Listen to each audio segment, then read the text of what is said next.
That's why the prayer of Istikharah is something we turn to in every aspect of our gains, losses, and hopes, seeking refuge in the knowledge of the Almighty.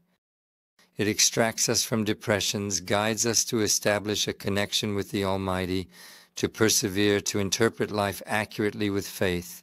The servant states, "O God, I am seeking your guidance with your knowledge.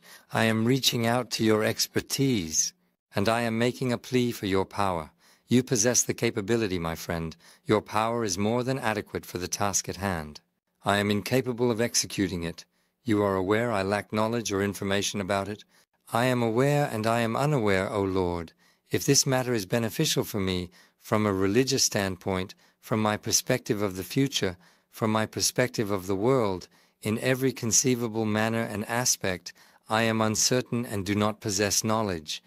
If you know that this matter is more beneficial for me in terms of my religion, my world, my livelihood, and the outcome of my affairs, then decree it for me.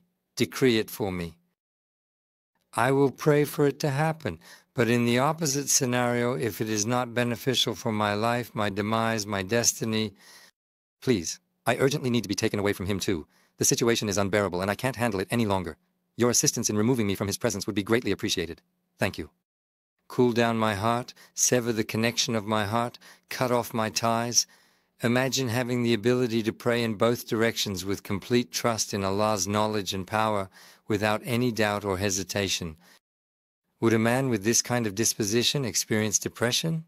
Irrespective of the outcome, he is fully cognizant that his prayer has been answered in both instances, because you see, he has placed his complete trust in Allah and entrusted all his affairs to Him. Nevertheless, a person who undertakes all the tasks and believes they have the ability to handle everything by themselves will ultimately drive themselves towards the state of depression that is commonly referred to as gheba. There is no way to escape or evade this inevitable outcome.